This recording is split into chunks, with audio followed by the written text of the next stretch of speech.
하나님은 영이시니 예배하는 자가 영과 진리로 예배할지니라. 우리 다 함께 예배 속으로 하나님 앞으로 나아가도록 하겠습니다.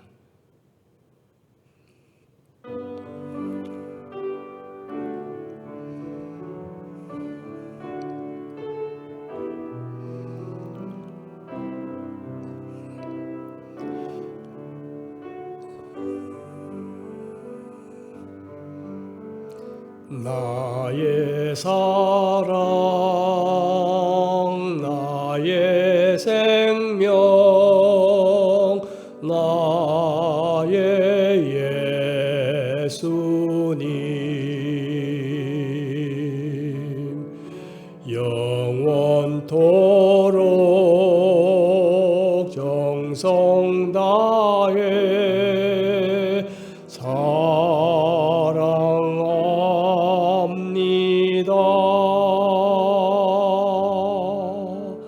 나의 힘 되신 여호와여, 내가 사랑합니다.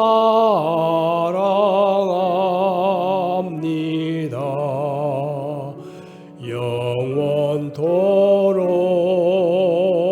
정성 다해 사랑합니다.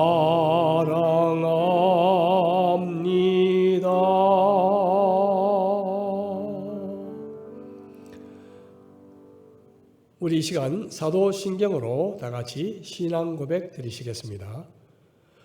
전능하사 천지를 만드신 하나님 아버지를 내가 믿사오며 그 외아들 우리 주 예수 그리스도를 믿사오니 이는 성령으로 잉태하사 동정녀 마리에게 나시고 본디오 빌라도에게 고난을 받으사 십자가에 못 박혀 죽으시고 장사한 지 사흘 만에 죽은 자 가운데서 다시 살아나시며 하늘에 오르사 전능하신 하나님 우편에 앉아 계시다가 저리로서 산자와 죽은 자를 심판하러 오시리라.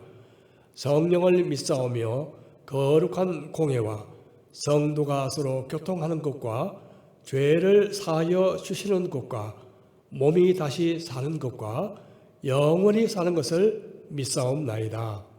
아멘. 다 함께 찬송가 33장 하나님 앞에 올려드리도록 하겠습니다.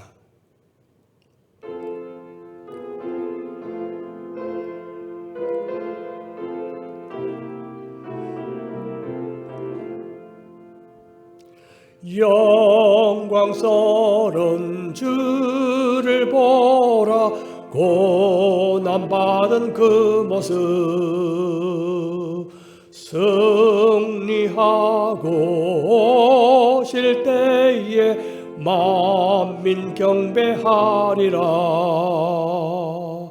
왕의 왕이 되신 주께 면류관을 드리세. 왕의 왕이 되신 주께 면류관을 드리세. 보좌 위에 계신 주께 면류관을 드리세. 천군 천사 소리 높여 주를 찬송하도다. 왕의 왕이 되신 주께 면류관을 드리세. 왕의 왕이 되신 주께 면류관을 드리세. 죄인들이 조롱하며 가시관을 씌웠네. 성도들과 천사들은 주의 이름 높이네.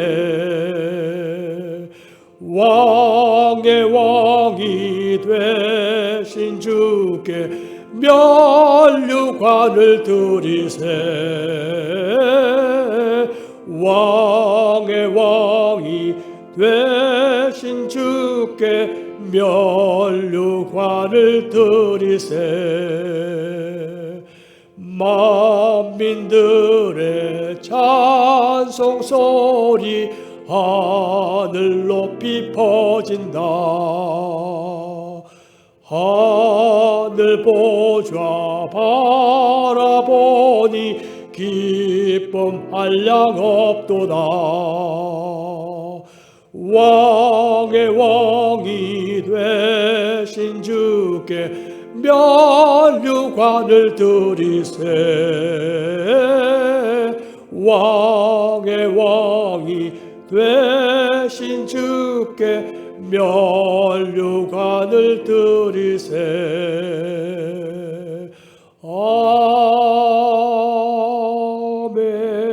아멘. 이 시간 우리를 대표해서 최용석 집사님 기도해 주시겠습니다. 기도 드리겠습니다. 내가 산을 향하여 눈을 들리라. 나의 도움이 어디서 올고 나의 도움이 천지를 지으신 여호와에게서로다. 여호와께서 너를 지켜 모든 환난을 면케하시며 또 내 영혼을 지키시리로다. 여호와께서 너의 출입을 지금부터 영원까지 지키시리로다. 천지 만물을 지으시고 열방과 모든 민족을 다스리시는 전능하신 하나님을 찬양합니다.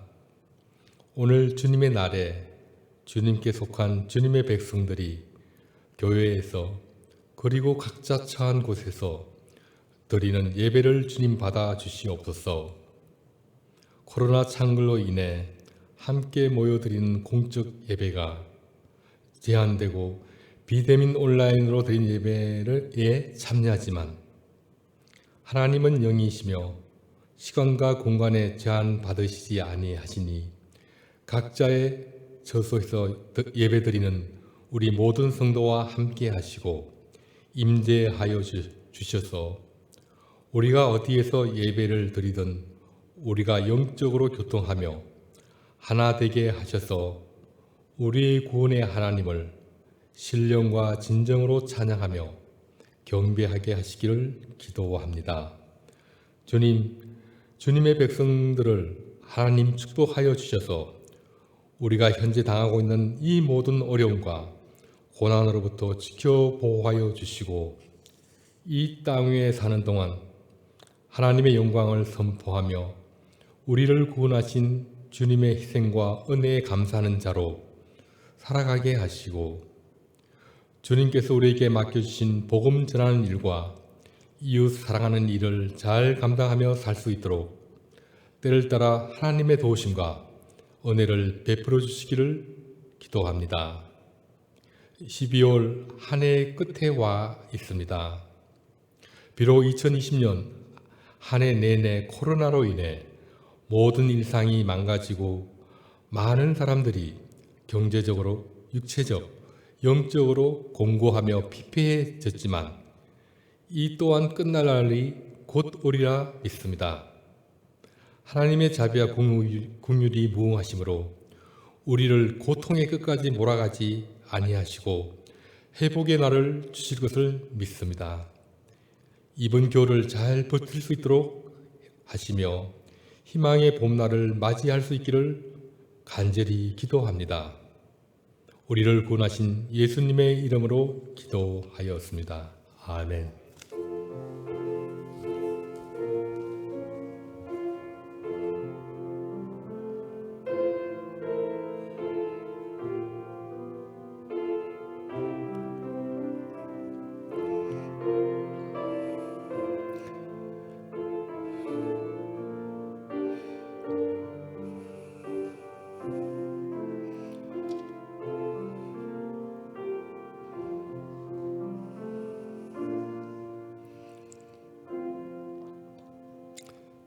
몇 가지 광고 드리겠습니다. 코로나로 인해서 비대면 온라인 예배를 드리고 있습니다. 빨리 안정되도록 다 함께 기도해 주시면 좋겠습니다. 비대면이 길어지고 일상화되므로 우리 교회 안에서 서로 돕고 덕을 세우는 그런 일을 위해서 여러 가지 새로운 방법들이 모색되고 있습니다. 특히 줌을 통해서 성경 공부라든지 기도회라든지 아니면 큐티 나눔회라든지 이런 다양한 그런 활동을 지금 계획하고 준비하고 있습니다. 기도해 주시고요. 또 특별히 제안하고 싶은 내용이 있으면 제게 말씀을 해주시면 참고하도록 하겠습니다. 이 코로나 시대에 모두 영적으로 깨어있는 그런 삶을 살기를 축복합니다. 우리 하나님의 말씀 함께 보겠습니다. 오늘 제목은요, 무엇이 문제일까요? 사무엘상 4장 1절로 4절 짧기 때문에 같은 목소리로 각지에서 봉독하시도록 하겠습니다. 사무엘의 말이 온 이스라엘에 전파되니라. 이스라엘은 나가서 블레셋 사람들과 싸우려고 에베네셀 곁에 진치고 블레셋 사람들은 아벡에 진쳤더니 블레셋 사람들이 이스라엘에 대하여 전열을 벌이니라. 그들이 싸우다가 이스라엘이 블레셋 사람들 앞에서 패하여 그들에게 전쟁에서 죽임을 당한 군사가 4,000명 가량이라. 백성이 진영으로 돌아오매 이스라엘 장로들이 이르되 여호와께서 어찌하여 우리에게 오늘 블레셋 사람들 앞에 패하게 하셨는고 여호와의 언약궤를 실로에서 우리에게로 가져다가 우리 중에 있게 하여 그것으로 우리를 우리 원수들의 손에서 구원하게 하자 하니 이에 백성이 실로에 사람을 보내어 그룹 사이에 계신 만군의 여호와의 언약궤를 거기서 가져왔고 엘리의 두 아들 홈니와 비느하스는 하나님의 언약궤와 함께 거기에 있었더라. 아멘. 이 시간 잠시 함께 기도하시겠습니다. 주님, 이 시간 말씀을 나눕니다.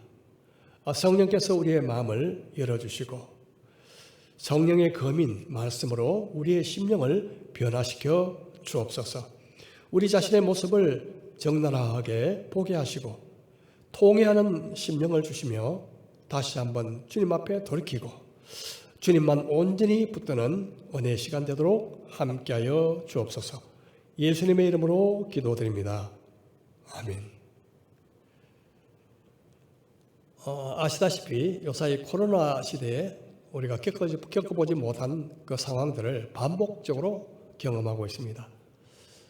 얼마 전에 다른 교회에 나가고 있는 한 성도를 만나서 이야기하던 도중에 이런 이야기를 하더군요.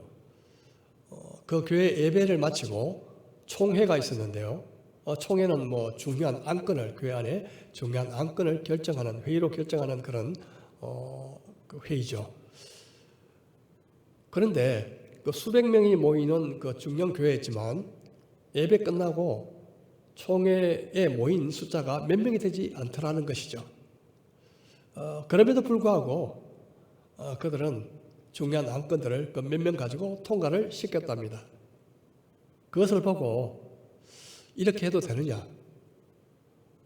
또 왜 이렇게 성도들이 관심이 없느냐? 그렇게 목사님께 질문을 했더니 목사님이 이렇게 대답을 하더랍니다. 아마 성도들이 전혀 관심이 없든지 아니면 100% 신뢰하기 때문일 것입니다. 그렇습니다. 요사이 코로나 시대가 계속되면서 이 성도들이 교회에 대한 관심도 식어지고 있는 것 같습니다. 비대면이 일상화가 되고 오히려 대면이 어색해지는 그런 현상이 일어나고 있죠. 그런데 무엇보다도 좀 조심스러운 것은 우리 성도들의 영적인 그런 상태가 과연 어떤 상태일까 하는 것이죠. 분명한 것은 지금도 퇴조에 길로 가고 있다는 것은 분명해 보입니다. 속은 있는 것 같지만, 겉은 있는 것 같지만 속은 자꾸만 비어가는 것 같습니다. 살아있는 것 같은데 살아있는 것 같은 증거가 보이지 않습니다. 그렇다면 이런 시대에 과연 우리가 어떻게 해야 할까요? 오늘 말씀을 통해서 우리 모두가 마지막 때에 정신을 차리게 되는 시대라는 것을 자각할 수 있는, 깊이 자각할 수 있는 은혜가 있기를 축복합니다. 오늘 본문에 보면요, 아마 사무엘 선지자가 아주 어렸을 때 아마 이야기가 아닌가 싶습니다. 그렇겠죠? 이 천적인 블레셋으로부터 이스라엘이 공격을 당했고요. 이스라엘은 4,000명 정도 군사를 잃고 패배했습니다. 아주 당혹스러웠죠. 그래도 하나님을 믿는 백성인데 우리가 왜 이렇게 져야 하느냐? 아마 모여서 토론을 했겠죠. 그런데 해결책 하나를 생각해 냈습니다. 그것은 바로 지금 전쟁이 벌어지고 있는 이 아벡에서 약 40km 떨어진 실로에 가서 하나님의 법궤를 가져오는 것이었죠. 이스라엘 백성들은 법궤를 신성하게 여겼습니다. 과거 출애굽 이후에 가나안 정복할 때 그 법궤의 역할을 잘 알고 있었습니다. 이스라엘 백성들이 여리고성을 정복하기 위해서 요단강을 건널 때 제사장들이 법궤를 어깨에 메고 요단강물에 그들의 발이 잠기고 멈추자마자 위에서 흘러내려오던 그 물이 뚝 끊어지고 마치 홍해처럼 마른 땅이 되었죠. 그 덕에 이스라엘은 쉽게 요단강을 건넜습니다. 그리고 남권 블록의 불락의 성이었던 여리고성을 정복할 때 이스라엘 백성들은 법궤를 앞세우고 성 주위를 돌았죠. 이스라엘 백성들은 위기에 빠질 때마다 법궤 앞에서 하나님께 묻곤 했습니다. 이스라엘이 가나안 정복 전쟁을 끝내고 나서 땅을 분배할 때도 바로 법궤가 있는 성막 앞에서 제비를 뽑았죠. 자, 이제 블레셋과의 전투에서 패배한 이스라엘은 법궤를 가져오기로 결정했습니다. 그러면 이제 전세가 역전이 될까요? 어떤 한 부부가 독일에 있는 오페라 하우스에 예수님의 고난주일에 관한 그 연극을 관람을 했답니다. 그 관람이 끝나고 나서 무대 뒤로 가서 예수님의 역을 맡은 이 배우와 이야기를 하던 도중에 마침 옆에 있는 그 커다란 십자가를 보고 남편이 아내에게 카메라를 건네주면서 내가 십자가를 한번 접을 테니 사진을 좀 찍어라. 배우에게 미리 양해를 구한 뒤에 십자가를 졌습니다. 그런데 십자가가 너무 무거운 거예요. 그래서 배우에게 이렇게 물었답니다.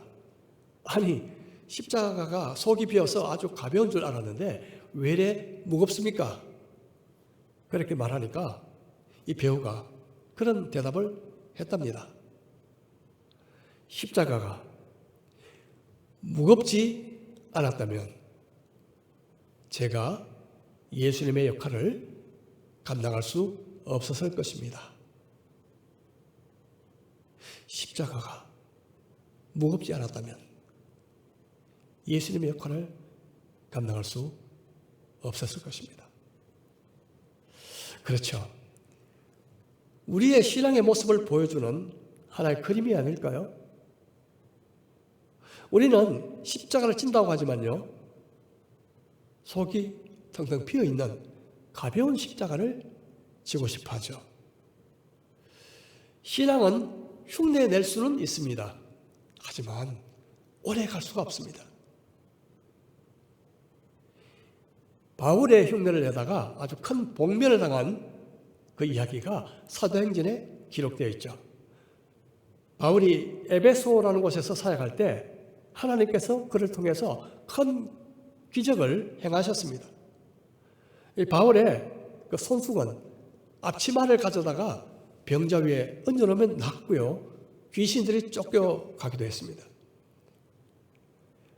그런데 유대의 한 제사장 스게와라는 그 제사장의 아들이 7이 있었는데요, 이들이 보니까 마술하던 사람들이 시험 삼아서 바울이 전파하는 예수의 이름을 의지해서 명하노라 그렇게 하는 것을 보고 자기들도 한번 해보고 싶었습니다.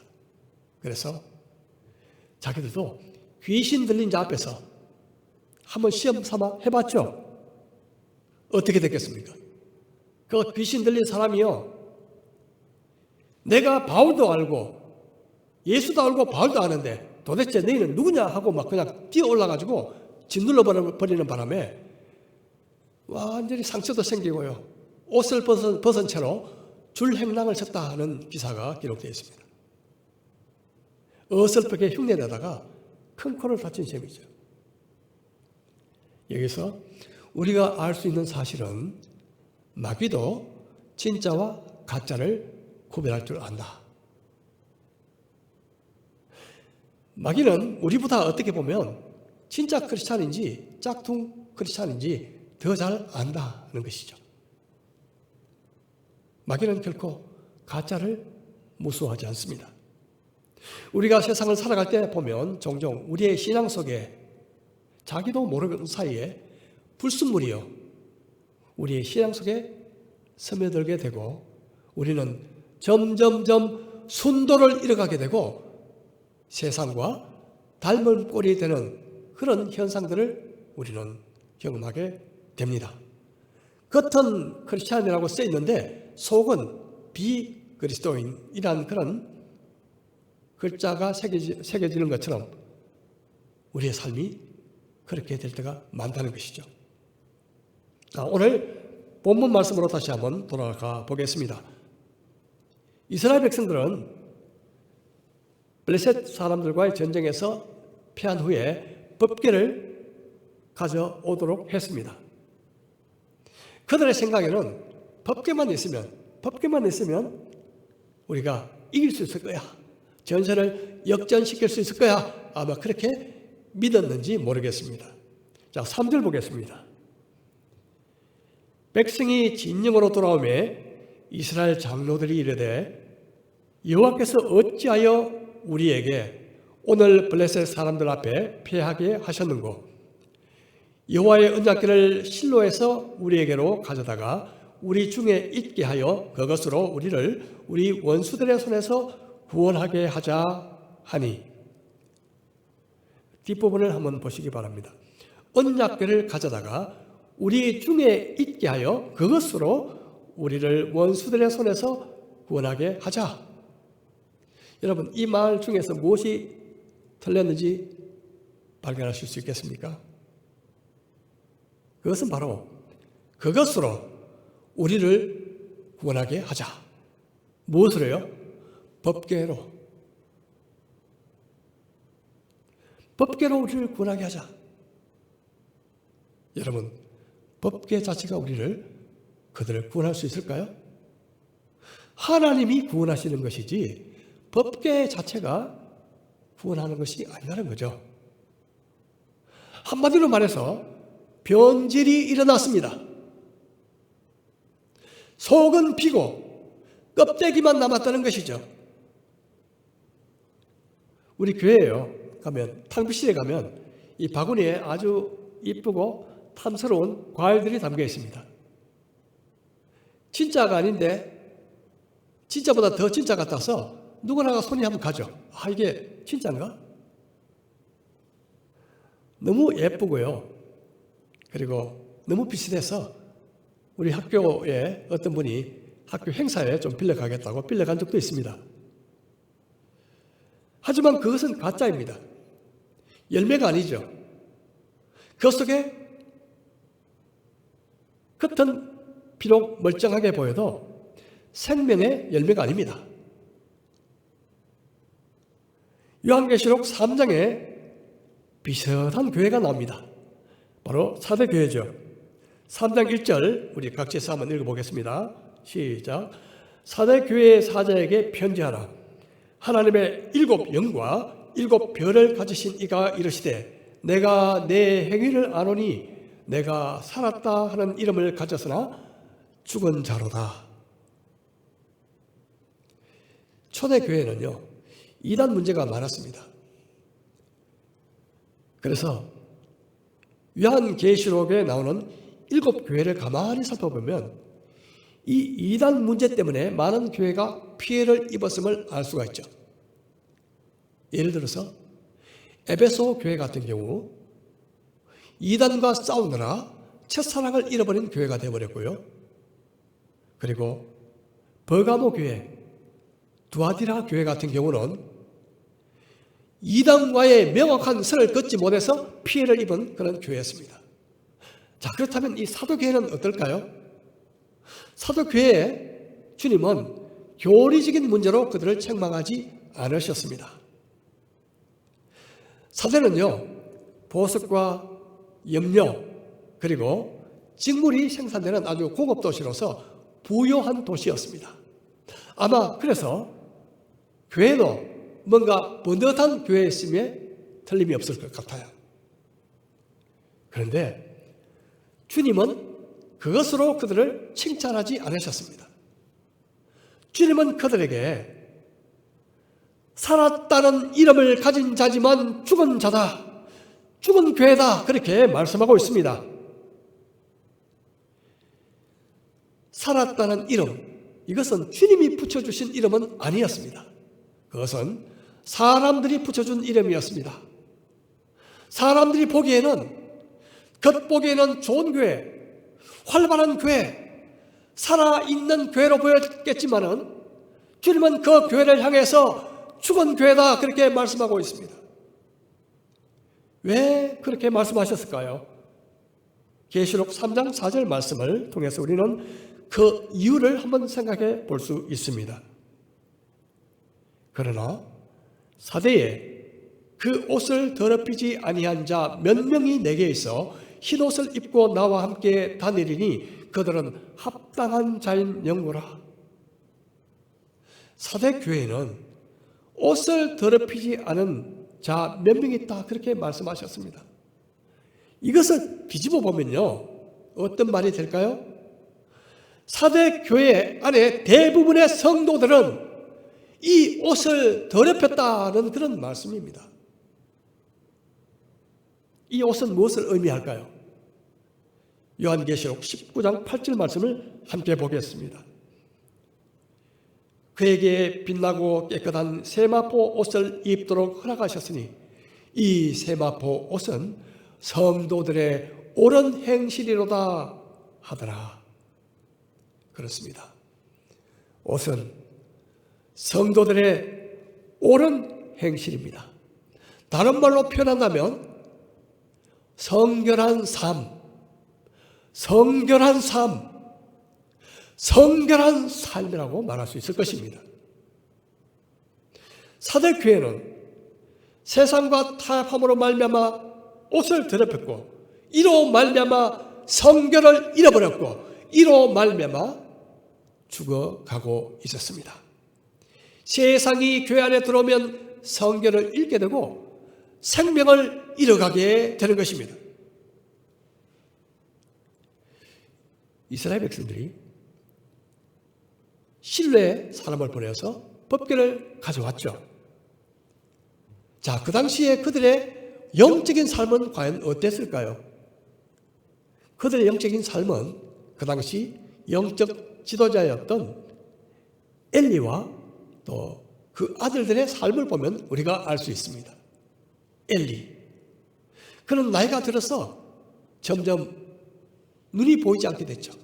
안타까운 사실은 영적으로도 점점 눈이 멀게 됐다는 것이죠. 그 아들들은 어땠습니까? 그 아들들은 제사장 직무를 감당하면서도 성막에서 일하는 여인들과 불륜의 관계를 맺었고, 하나님 앞에 제사 드리기 위해서 가져온 그 제물을 제사 드리기도 전에 그것을 빼앗아버리는 그런 악하고 무도한 행실을 갖고 있던 그런 아들들이었습니다. 그럼에도 불구하고 아버지 엘리 제사장은 그 아들들의 악하고 무단 행실을 적극적으로 제지하지 않았습니다. 영적 지도자가 영적으로 죽어가고 있는 그 당시 사회에서 백성들은 오죽했겠습니까?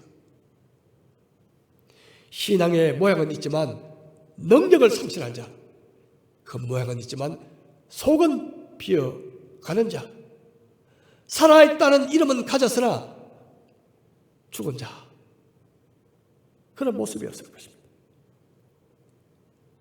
그들은 알맹이는 없고 껍데기만 남은 신자였습니다. 그래서 법계만 가져오면 우리가 전체를 역전할 수 있다, 우리가 다시 이길 수 있다, 그렇게 착각했던 것이죠. 여러분, 오늘날의 모습과 뭐가 다릅니까? 주일 예배만 꼬박꼬박 참석하면, 그렇지 않은 분도 계시지만요, 11조 정도만 꼬박 내면 내 할 일 다 했다. 정말 그럴까요? 정말 그럴까요? 이스라엘의 결과는 어땠습니까? 패배했습니다. 그리고 그들이 신성히 여겼던 법궤까지도 뺏기고 말았죠. 이방인 블레셋 사람들의 손에 넘어가 버리고 말았습니다. 엘리의 두 아들 제사장은 전사했죠. 그 소식을 들은 엘리 제사장은 의자에서 앉아있다가 그 소식을 듣고 놀라 넘어져가지고 목이 부러져 죽고 맙니다.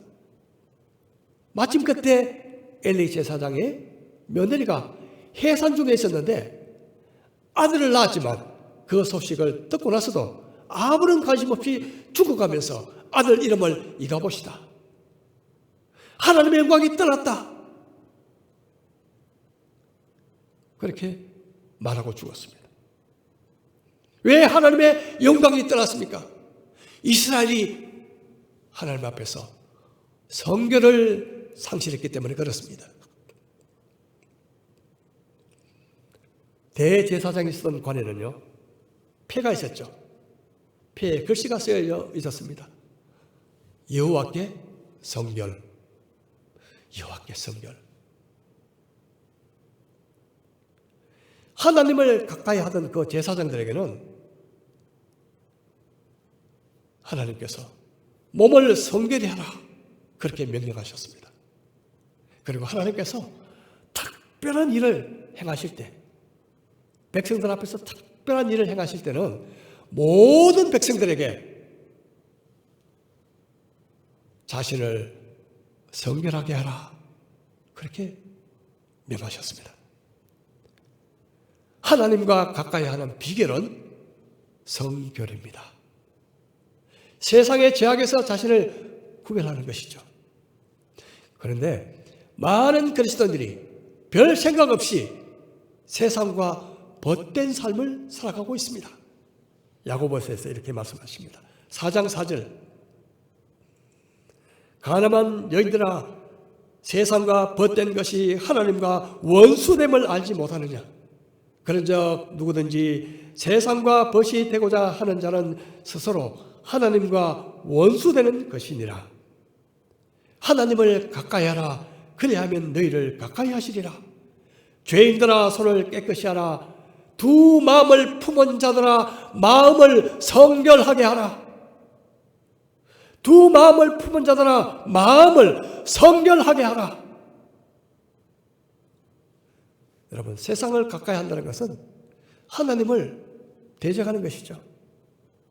성결을 무시하면 영적으로 죽어가죠. 성경을 읽게 되면 우리가 성령을 근심시켜드리고 성령의 역사를 소멸하게 됩니다. 성경은 하나님께 구별되는 것이죠. 세상의 가치관, 특히 성공주의, 물질주의, 쾌락주의 이런 것들을 거절하고 하나님 앞으로 온전히 향하는 것입니다. 겉으로는 문제없고 활발하고 살아있는 것처럼 보여도 우리의 중심에 무엇이 자리 잡고 있는 것이 중요합니다. 하나님입니까? 아니면 세상입니까? 현대사회에서 우리 크리스찬들의 성결을 더럽히는 것 중에 하나가 성공주의 가치관이라고 생각합니다. 성공주의. 만약 목회자 마음속에 목회 성공이 자리 잡고 있다면, 목회 성공이 자리 잡고 있다면 그 목회자도 그 교회도 죽어갈 수밖에 없습니다. 그래서 저는 늘 이것을 생각합니다.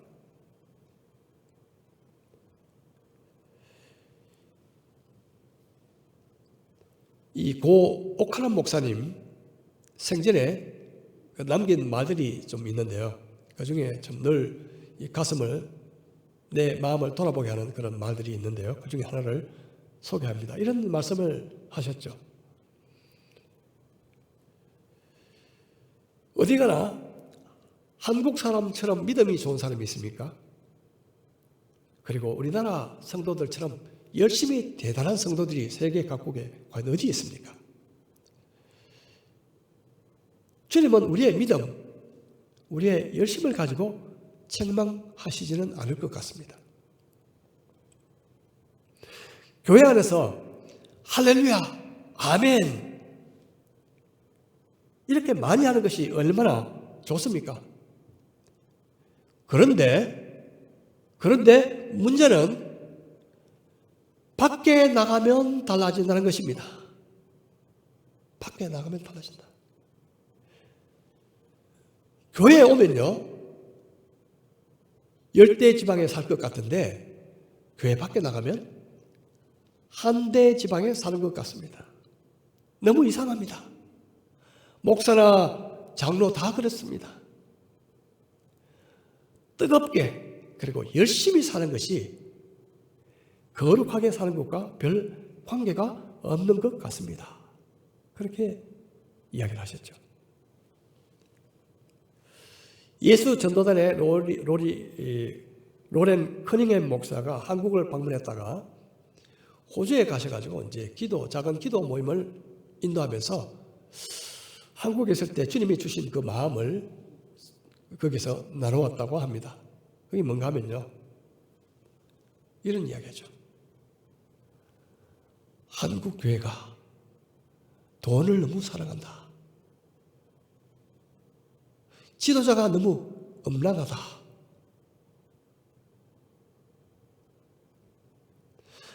성도들이 돈을 너무 좋아하고 지도자들이 성적으로 깨끗하지 못하다.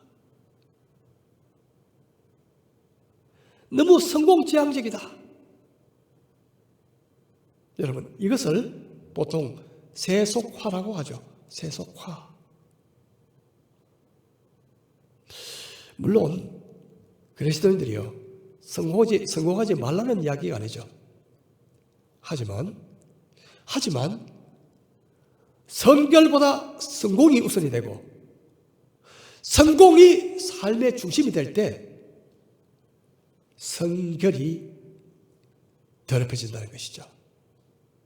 여러분, 여러분의 자녀를 양육할 때 무엇을 강조하십니까? 하나님 앞에서의 성결입니까?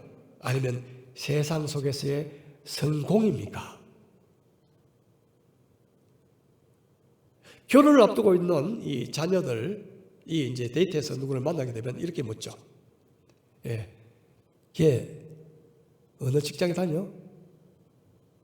걔 아버지는 뭐 하는 사람이야?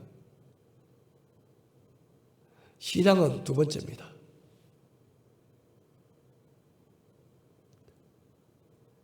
교회 안에서 성공이 주제가 되는 세미나를 열면요, 많은 사람들이 관심을 가집니다.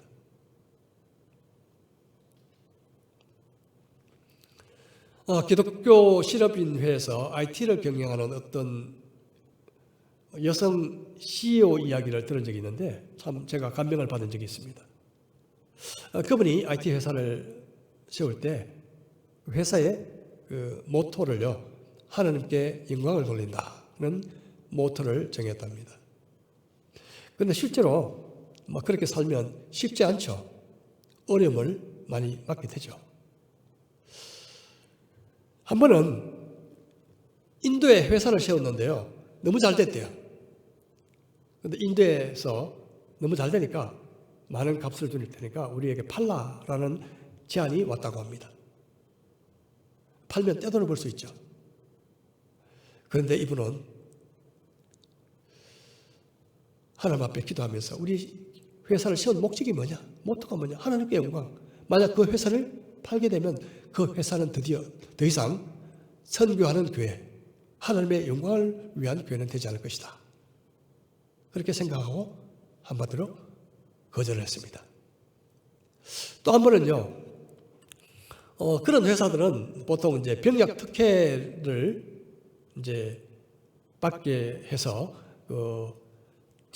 직원들이 병역 특혜 혜택을 받을 수 있는 그런 회사로 신청을 하면 조건이 갖춰지면 받을 수 있는가 봐요. 그런데 조건이 조금 안 됐답니다. 그런데 이 남편이요, 약간 편법을 사용해서 받았어요. 병역 특혜 회사로 자격을 받았습니다. 나중에 이분이 알고 나서 남편을 설득했습니다. 이렇게 해서는 안 된다. 다시 반납을 했답니다. 세상적으로 보면 어리석은 행위죠. 또 하나는요, 그 IT 회사를 이렇게 IT 회사 단지가 있는데 거기 입주하고 시간이 좀 흐르면요, 올라가잖아요. 팔고 다른 데로 이사하면요, 약 100억의 차익이 생긴다는 것을 알게 되었답니다. 하지만 하나님의 영광을 위해서 하지 않았다고 합니다. 자, 그러면요, 우리가 보통 생각할 때, 상상할 때, 자, 이렇게 하나님의 영광을 위해서, 하나님을 위해서 헌신하고 희생했다면 다음에는 이렇게 해서 하나님이 더 놀라운 복을 주셨더라. 보통 이렇게 기대하잖아요. 상황은 전혀 아니었다고 합니다. 갈수록 매출이 떨어졌고요. 계속 그랬답니다. 계속. 그런데 말이죠.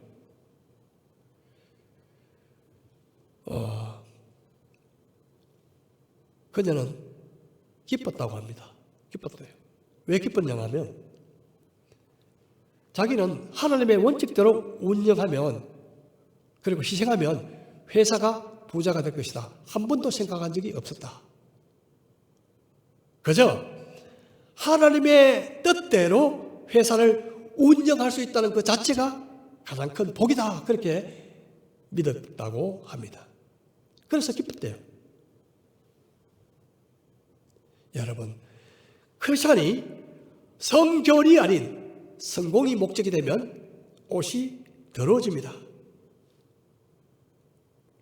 성결은요, 성공을 붙잡는 것이 아니라 예수님을 붙잡는 것이죠. 예수님과 성령님, 그리고 십자가를 놓치면 교회가 죽고 개인이 죽습니다. 여러분, 좋은 차, 좋은 직장, 좋은 옷, 자식이 좋은 학교에 들어가면 신앙적으로 성공한 것일까요? 반드시 그렇지 않습니다. 반드시 그렇지 않습니다. 주님은 사대 교회 안에 옷을 더럽히지 않은 몇 명이 있다. 그들이 나와 함께 다닐 것이다. 그렇게 말씀하셨습니다. 죽어가는 교회지만 그 중에 몇 명이 살아있었습니다. 세상으로부터 성결을 지킨 자들이었죠. 여러분, 저와 여러분이 그 중에 한 명이 되시지 않겠습니까?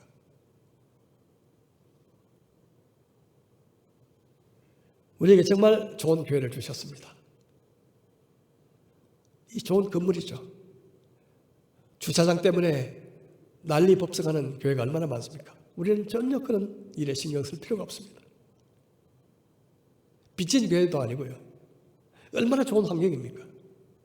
외부적으로 부족함이 없는 교회입니다. 그렇다고 번듯한 건물이 성도를 살아있게 하는 그런 것은 결코 아닌 것이죠. 성결한 삶을 살지 못하면 아무리 외부적으로 갖추어졌다 해도 죽어갈 수밖에 없는 것이죠. 껍데기만 남게 되는 것이죠. 속빈 교회가 되는 것이죠. 마치 이스라엘이 성결을 잃어버렸을 때 법궤를 빼앗기고 전쟁에서 패배한 것처럼 말입니다. 만약 우리도 성결을 잃게 된다면 실패한 교회, 하나님 앞에서 실패한 인생이 되고 말 것입니다. 여러분, 언젠가 주님이 다시 오실 것입니다. 그때 어떤 옷을 입고 그 앞에 서시겠습니까? 우리가 보통 중요한 분을 만날 때는 집에서 가장 좋은 옷, 가장 깨끗한 옷을 입고 나가지 않습니까? 여러분, 주님 오실 때 어떤 옷을 입고 만나시겠습니까? 사대교회처럼 몇 사람, 그 사도교회에 남은 몇 사람처럼 흰 옷을 입고 깨끗한 흰 옷을 입고 만나시겠습니까? 아니면 성공을 쫓아가다가 낡고 더러워지고 떨어진 그 옷을 입고 여러분 주님 앞에 서시겠습니까? 정말 지금은 정신 차려야 할 때입니다. 정말 정신 차려야 할 때입니다.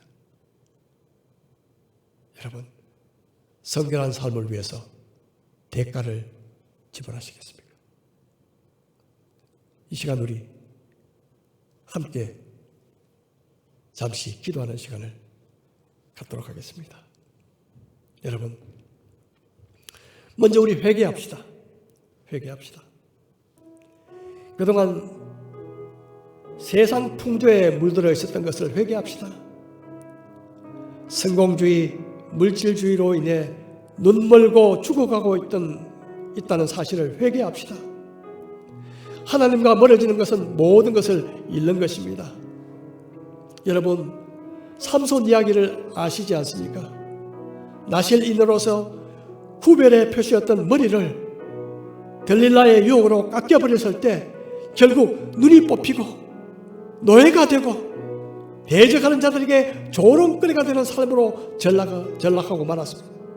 여러분, 성결을 잃는다는 것은 하나님과 멀어진다는 뜻입니다.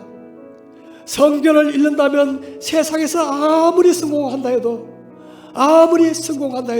하나님 앞에서 실패자가 되고 맙니다. 여러분, 이 시간 다시 한번 하나님 앞에서 오 주님, 우리의 때 묻은 심령을 씻어 주시옵소서. 성결함을 회복하게 해 주십시오. 이 시간 각자 찬 곳에서 간절히 기도 드리시겠습니다.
이 시간 우리 420장 찬송 부르시고 제가 축도로 예배를 마치도록 하겠습니다.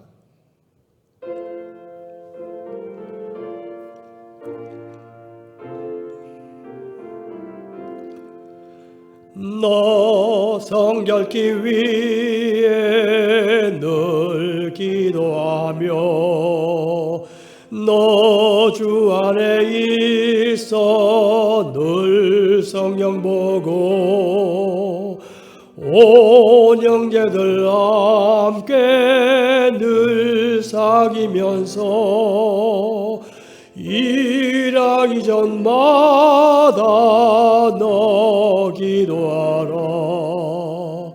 너 성결기 위에 내 머리 숙여 정밀히 계신 내 주께 빌라. 주 사귀어 살면 주 닮으리니 늘 보는 이마다 주 생각하리. 너 성결기 위에 주 따라가고 일 다급하여도 방하지 말고 잠자올 때나 또 슬플 때나 너 주님만 믿고 늘 따라가라. 너 성결기 위에 늘 기도하며 내 소원을 주께 다 맡기어라. 너 성령을 받아 주 섬겨 살면 저 천국에 가서 더 잘 섬기리라.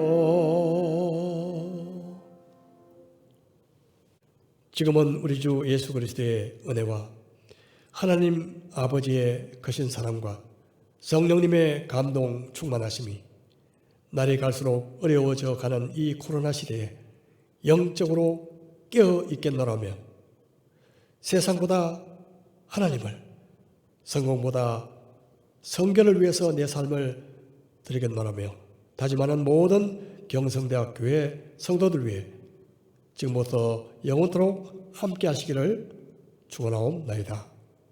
아멘.